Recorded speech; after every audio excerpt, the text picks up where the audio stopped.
Hello everyone and welcome to SOS Wrestling and to the 10th episode of our Local Global series. Thanks for watching first off, but I have some important things to go over before we get into the show. Well, not too important, but just kind of an update. Considering we are at 93 subscribers, very close to 100, which obviously isn't a lot by many people's standards, but it's a good bit, you know. It's obviously an important milestone. Jesus, can't even talk. It's obviously an important milestone, and I want to kind of celebrate it. So I will be getting new logos, a new intro video, all that stuff, and basically just kind of revamp the look of the channel, because I want it to look more professional and I guess more welcoming? I don't know. I want it to look like I care. So that's what's going down there. Yeah, that's really all the news there is. So we can just jump right into this. We currently have $31,000. Tonight is UPW Fight Night. There is no pay-per-view this month. I'm pretty sure there is one next month, though, in June. Because I think I scheduled 5 pay-per-views, but I'm not entirely sure. But we can really just jump into UPW Fight Night, because there's really not much to go over. We are still local, because we went up to small and obviously dropped down, because we weren't running enough shows, but now that we have the weekly show, or bi-weekly show, we should be fine. And actually, I forgot to make this bi-weekly, so it's a weekly show now, I guess. I guess that's the thing that happens. Alright. Well, UPW Fight Night, for the second week in a row, accidentally, is coming your way now. Alright, to start off UPW Fight Night, a decent match. Todd Smith defeated Flex Freeman in 7:35 by pinfall. Todd Smith got a 42, Freeman got a 25. Freeman's improving in Rumble, Todd Smith in Performance. This was really just to put Freeman in a match because I do want to use him in the future. He is pretty young, and I think he does have a pretty high ceiling, so I want to make sure that I'm using him to the best of my abilities to try and get him to the level where he can be a face of this company, I guess. Video comes on the screen hyping up the debut of a new women's wrestler. The video, unfortunately, does not reveal much. Basically, with this, I'm taking the TNA route of hype videos, and I'm going to just gradually reveal more, or what TNA should do, really, because they just kind of play the same video over and over. But I'm going to gradually reveal more until the debut of this new woman wrestler. So, 58 rating, real good. So, who this woman wrestler is, that's for you to, or that's for me to know and you to find out. Almost messed that up, but in about that, a decent reaction in the crowd, but subpar wrestling. The Heavenly Touch, Rhett Titus, Dustin Amore, and Justin D'Amore defeated Dalton Castle and the Boys in 12:38 when Rhett Titus defeated Brandon Tate by pinfall with a handful of tights. Dustin D'Amore was unfortunately really off his game, got a 6. Justin D'Amore got a 14, Rhett Titus got a 38. So, yeah, 30 rating is not great, obviously, but it could be worse, considering that these two get really, really bad ratings all the time. But at least they're improving. Dustin in Performance, Justin in Technical, and Rhett Titus in Rumble. So, moving on to the next segment. Colby Corino, Hiromu Takahashi, and David Starr meeting in the locker room, talking quietly so one of Dreamer's goons don't overhear him. Corino says, "My dad built this place, and I'm not going to sit around while it's taken from him. I'm going to take back UPW from Dreamer, but I can't do it alone. And half this locker room are Dreamer's thugs, so I need you guys to help." Starr simply says, "Well, I'm in if he's in." Takahashi nods excitedly. Corino thanks the two, but after they go their separate ways, Rhett Titus emerges from behind some lockers with a mischievous grin on his face. So, obviously, Rhett Titus is not really in Dreamer's gang, but he does like to use what he knows for his advantage, I guess. He is probably going to manipulate some people, and it's definitely not a good thing that he heard them. Allegedly, I mean, technically he could be grinning about anything, but it's pretty obvious that he heard what they were saying. A 40 rating, pretty good. Yeah, these three are starting the rebellion against Dreamer, it seems. How long that'll last and if they'll succeed is, we're going to find out, I guess. About that, a good heat and decent wrestling. David Starr defeated Kingston in 10-15 by pinfall.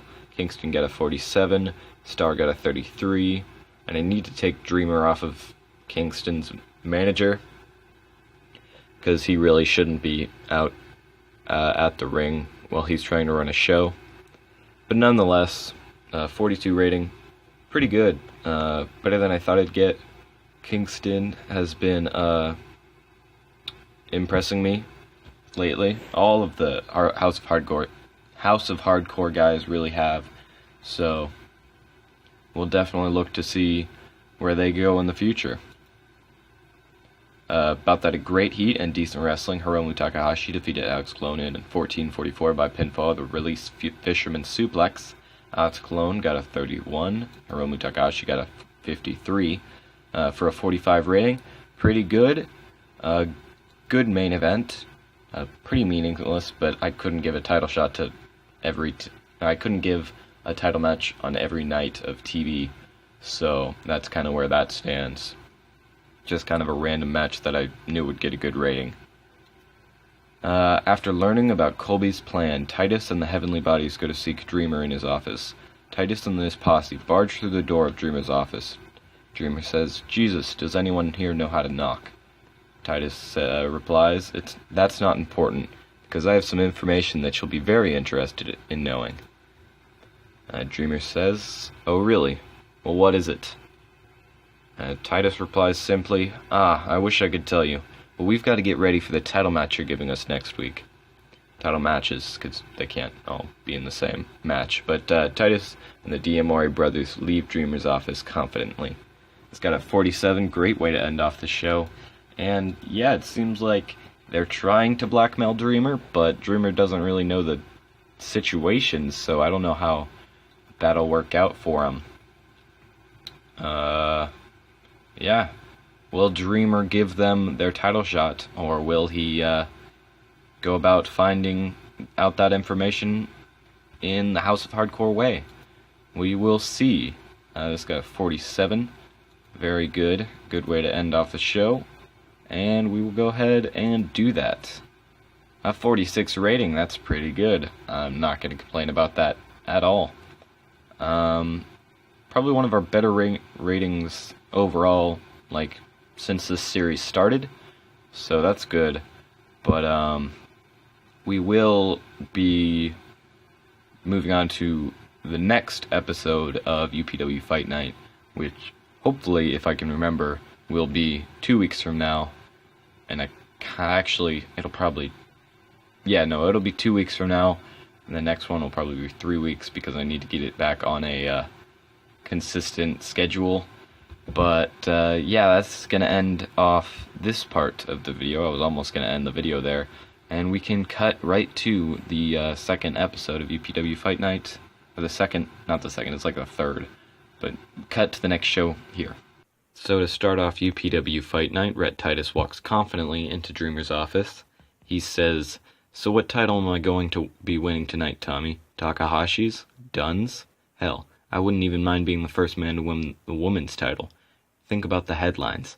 I'd be the biggest draw on the roster. Well, I already am, but it couldn't hurt." Dreamer cuts Titus off. "Shut up. You're not getting a title shot tonight. In fact, you're not even getting a match tonight. I don't think you'd be able to compete anyways." Titus looks around confused and starts to speak, but he is shut up by a clothesline to the back by Moose. Moose and Kingston continue attacking Titus until Dreamer stops them. Dreamer gets in close to Titus's face and says, "Don't you ever try to back me into the corner again." He nods to Kingston and Moose as they throw Titus out of the office. This got a 43. Moved along this little storyline where it doesn't seem like Tommy Dreamer thinks Rhett Titus has anything serious. and he didn't really appreciate the fact that he tried to get a title match out of him. Tried to manipulate him, I guess, or bribe him, I guess. So yeah, I guess that didn't really work out for Rhett Titus or the Heavenly Bodies, as they do not get a match tonight. In a bout that had decent reaction in the crowd, but subpar wrestling, Moose defeated Flex Freeman in 6:29 by pinfall. Moose seemed off his game, unfortunately. Tommy Dreamer did some good work at ringside. Moose and Dreamer have excellent chemistry together. Freeman was also really off his game. Moose still got a 46 while he was off his game. Freeman only got a 22, but a 33 rating. Pretty bad, to be honest. But considering it was only 6 minutes and 29 seconds, I can't complain too much. Just to kind of get Moose a win, because he will be a main event talent for as long as I can keep him, to be honest. And maybe even get a title run at some point, because he definitely has the talent to. In a decent match, Raymond Rowe defeated Dalton Castle in 9:16 by pinfall. Raymond Rowe got a 33, Dalton Castle got a 43. This got a 34 rating, and was kind of just a nothing match. I mean, it will lead to something, but as of now, and as of this episode, doesn't really mean much. Got a 34, not that great. But, yeah, Dalton Castle did good, so I can't be mad about that. A decent reaction in the crowd, but terrible wrestling. Kimberly defeated Virginia Blackwood in 8:48 by pinfall with a Yoshi Tonic. Blackwood got an 18, Lee got a 32. Blackwood was off her game. 27 rating, not good, but the division is still young, and we are going to be having a new member coming in to challenge Penelope Ford for the title. And another video plays, hyping up a new women's wrestler. It shows a shadow in front of a Japanese flag, so kind of insinuating that the new wrestler is from Japan, and this wasn't supposed to be on screen, but guess it doesn't matter too much, just a hype video. 53 rating. And about that, a decent reaction in the crowd, but subpar wrestling. JT Dunn defeated Colby Carino in 9:34 by pinfall using underhanded tactics. Dunn got a 38, Carino got a 24. Carino improving in performance. 29 rating. Pretty not good. But we have to keep giving Colby Carino matches because we do need him. Well, JT Dunn did good. He got a 38. But Colby Carino needs to keep getting matches so we can actually use him without sacrificing the ratings. Moving on, a decent match. David Starr and Hiromu Takahashi defeated LAX in 12:42 when Hiromu Takahashi defeated Angel Ortiz by submission. Takahashi got a 55. Santana seemed off his game, only getting a 27. Angel Ortiz got a 31. David Starr got a 39. And there were no worker improvements. And that is the main event. So it seems like Starr and Takahashi are teaming now. Dreamer doesn't know why. He just thinks that they want to team. He doesn't know their plan because Rhett Titus wasn't able to tell him because he didn't want to give him a title match. And we'll see what Rhett Titus does next week to really get back at Tommy Dreamer. 42 rating on this show. Not the best, but definitely not bad. Really, it was just our main event that got us that rating because the rest of our matches weren't very good. But that's going to end off this episode. Oh, wait. No, it's not, because I have to show you guys a little bit of news, because we did make it to small. We are no longer local. And also some other things that I forgot what they are. Oh, JT Dunn obviously came back. And it was like the TV rating, I'm pretty sure, and we also get to see this TV rating. Just to catch you guys up on what's going on real quick before we end off this episode. And it seems like this might take a little bit, so I'm going to go ahead and cut to when we're actually in the mail. Alright, so UPW Fight Night got a 0.06 TV rating. We finished 5 out of 6 in the Tri-State. JT Dunn obviously returned. We did go up to small size, and the last UPW Fight Night, the first one of the show, got a 0.05, so we did go up 0.01 to last time. But that is going to end off the episode number 10 of the Local Global series. Thank you guys very much for watching. If you did like the video, please feel free to like, subscribe, and comment, and I'll see you guys next time.